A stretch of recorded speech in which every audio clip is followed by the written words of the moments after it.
Eh bien bonjour à toutes et à tous et bienvenue dans ce nouveau numéro du JTech. Le JTech, c'est chaque week-end toute l'actualité high-tech et bienvenue à vous qui nous regardez peut-être sur BFM Business. Allez, au sommaire cette semaine, ça y est, ils sont arrivés, les nouveaux iPhones, le 6S et le 6S Plus. Le test complet dans ce JTech. Vous êtes un fan de la suite Office de Microsoft, eh bien vous avez de la chance puisque Office 2016 arrive. On l'a pris en main, on vous montre quelques nouveautés. Direction Francfort, le salon de l'auto, pour découvrir les technologies du futur de l'équipementier français Valeo, avant de terminer par une montre connectée de luxe. Voilà, le JTech, c'est le best-of des vidéos de la semaine sur 01net TV. Soyez les bienvenus.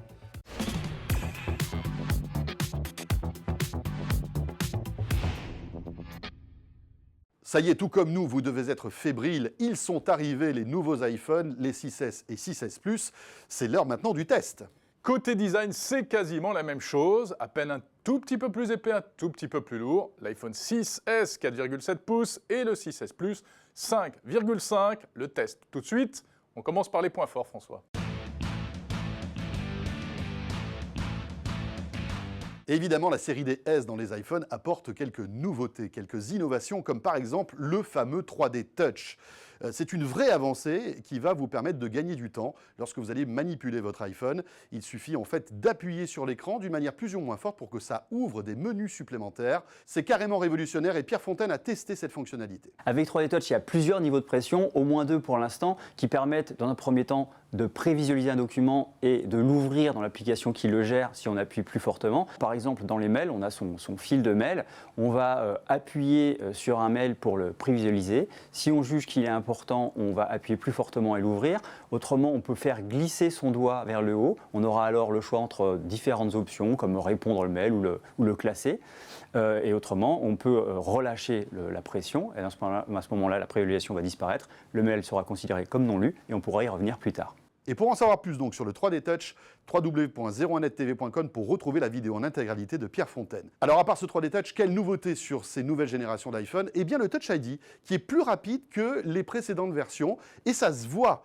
On gagne à peu près 2 fois plus de temps lorsqu'on appuie son doigt en fait sur le Touch ID pour que son iPhone se déverrouille. Ça c'est une avancée sympa. Troisième point fort, c'est la puissance de la puce.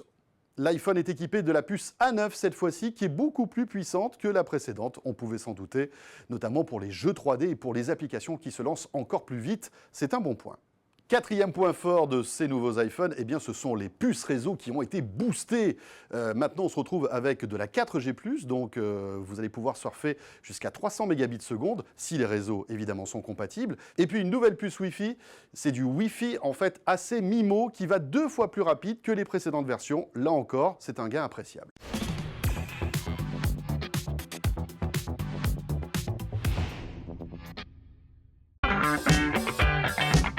Office 2016 est la première grosse mise à jour de la suite bureautique de Microsoft depuis 2013.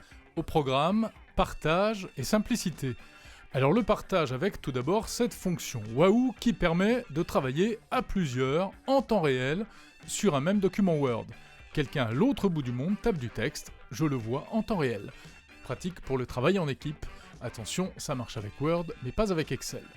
Partage amélioré également avec un bouton « Partager » qui est intégré directement dans l'application. Il permet de mettre en commun un texte ou un tableau sans passer par l'interface de OneDrive, le cloud de Microsoft.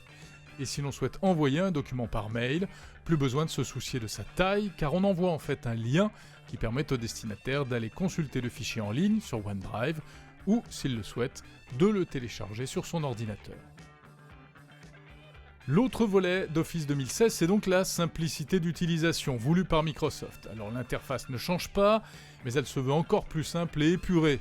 On continue de dégraisser le mammouth. On retrouve immédiatement sur la gauche la liste des derniers documents utilisés, et sur la droite les traditionnels modèles de documents vierges.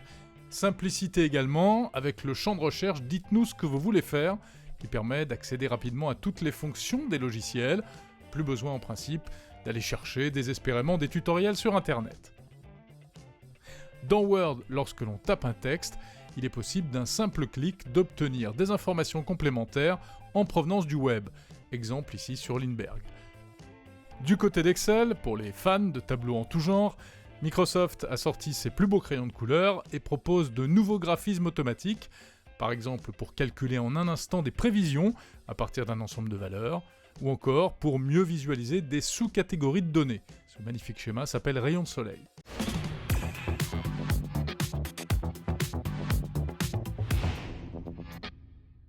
ZeroNet TV, toujours au Salon international de Francfort, où nous sommes sur le stand extérieur de Valeo, où l'équipementier français démontre un peu toutes les technologies qu'il intègre à bord des véhicules, pas seulement les marques françaises, des technologies qui sont soit déjà intégrées dans certains modèles, ou les technologies tout simplement futures. On va maintenant vous les présenter. Et on attaque tout de suite cette visite par du lourd, puisque nous sommes ici sur l'emplacement où est présenté Valeo Scala. De quoi il s'agit? Tout simplement de la technologie qui sera utilisée prochainement pour les véhicules autonomes. On veut bien sûr parler du lidar. Il est ici intégré en dessous de la calandre. Pour rappel, ce système de balayage laser est le seul actuellement, en tout cas, capable d'analyser la route, d'identifier les objets et d'évaluer une distance très précisément. À l'image, comment ça se concrétise? Eh bien, on le voit derrière moi. Un écran, en fait, affiche la détection des objets. Plus vous êtes près, plus l'image est en rouge, plus vous êtes loin et plus l'image est verte. L'avantage, la grosse force de cette technologie, eh bien, c'est qu'elle est capable d'identifier les jambes, par exemple, d'un piéton et de suivre son déplacement à l'image. Voilà, c'est tous les avantages de cette technologie lidar présentée par Valeo. Et si une Audi est sur le stand, ce n'est visiblement pas par hasard, puisque le lidar serait disponible chez Audi dès l'année prochaine. Moins original que le lidar, la fonction 360 View qu'on connaît déjà sur certains véhicules, qui consiste en fait à intégrer des caméras à la fois sous les deux rétroviseurs, à l'avant, à l'arrière, pour proposer une vue aérienne du véhicule. C'est vraiment très pratique lorsqu'on a une grosse voiture et qu'on souhaite se garer. L'évolution, selon Valeo, eh bien, c'est que ces caméras captent un champ de vision encore plus large, ce qui permet donc de mieux repérer le véhicule dans son espace. Et puis, on retrouve en plus la possibilité d'agir directement sur cette vue en faisant tourner le véhicule à l'écran. On peut faire tourner l'image et voir ainsi tous les obstacles qui entourent le véhicule. De la vidéo toujours chez Valeo avec le système SideStream. De quoi il s'agit? Eh bien, c'est tout simplement un dispositif intégré à la place du rétroviseur. Ici, il s'agit d'une caméra 1,2 million de pixels, mais on le voit à l'écran, l'image qu'elle fournit est déjà très propre. Avantage de cette technologie, eh bien, c'est que par temps de pluie, l'image reste complètement propre, alors qu'à travers une vitre latérale et un rétroviseur mouillé, ce n'est pas toujours très évident d'y voir clair. Cette plateforme SideStream, ici, elle est intégrée sous le format d'un mock-up avec un écran toutefois de très bonne qualité. Ça fonctionne du côté droit, mais ça fonctionne aussi du côté gauche. Forcément, une question se pose sur la visibilité de nuit. Valeo nous garantit que son dispositif assure une bonne visibilité la nuit avec une bonne descente dans les basses luminosités et en prime un système anti-éblouissement. Toujours sur le stand de Valeo, c'est Mobius qui évolue. C'est un volant multifonction qui intègre 2 pavés sensitifs. Pourquoi faire? Eh bien, essentiellement pour trouver une occupation au conducteur lorsqu'il bascule en mode de conduite autonome. On retrouvera notamment la possibilité de piloter des fonctions multimédia, activer des technologies d'aide à la conduite comme le régulateur de vitesse adaptatif ou encore le maintien dans la file. Et la grosse nouveauté, eh bien, c'est l'ajout d'applications. Lorsqu'on sera complètement en conduite autonome, le conducteur pourra accéder à des applications comme Instagram, WhatsApp et pourquoi pas écrire un SMS directement en pianotant sur les surfaces tactiles ou encore dicter un mail grâce à la reconnaissance vocale de Google. Ce qu'on trouve assez étonnant sur Mobius, eh bien, c'est la capacité du système à identifier son environnement, un point très important, encore une fois, sur la conduite autonome. Mais on voit à l'écran, lorsque, en l'occurrence ici, une Golf circule sur le périphérique parisien, eh bien, à l'image, on voit bien la différence entre un véhicule qui nous entoure ou encore un poids lourd ou encore une moto qui passerait entre les voitures. Mobius utilise aussi la technologie pour les phases de sécurité. Je porte une Apple Watch au poignet, elle est connectée en Bluetooth avec le système et en fait la mesure de la fréquence cardiaque est directement envoyée sur le tableau de bord, communiquée au conducteur et on peut imaginer plusieurs scénarios, pourquoi pas analyser le comportement du conducteur, détecter une phase de stress ou pourquoi pas une phase de somnolence. Là encore, eh bien, ce seront des algorithmes qui feront les calculs et ainsi éviter peut-être un drame sur la route.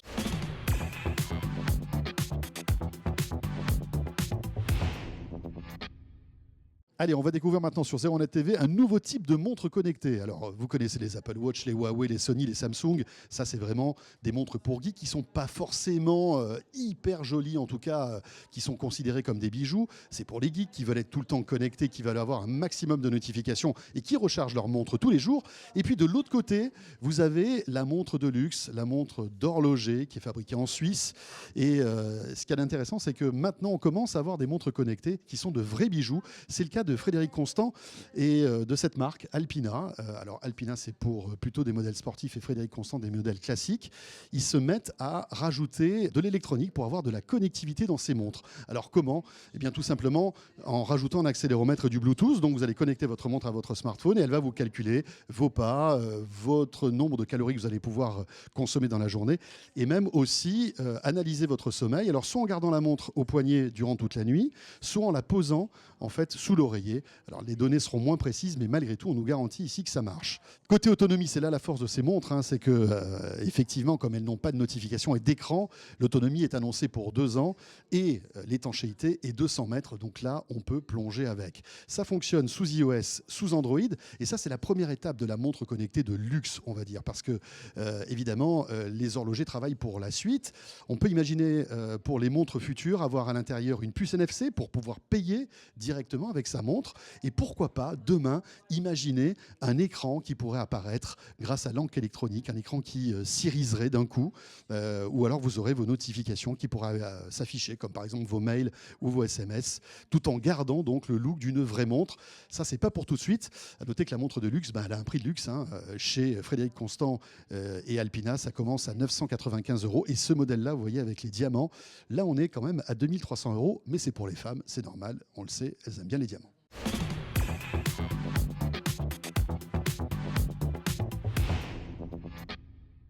Voilà, c'est la fin de ce JTech. Retrouvez l'intégralité de ces vidéos et bien d'autres sur 01nettv.com. 01nettv.com, la porte d'entrée de toute l'actualité high-tech au quotidien. N'hésitez pas aussi à cliquer sur j'aime sur nos vidéos sur YouTube, à vous abonner et puis à nous retrouver sur Dailymotion, Twitter et Facebook. À samedi prochain pour un nouveau numéro du JTech. Et d'ici là, chaque jour, l'actualité au quotidien. Salut à tous et à très vite.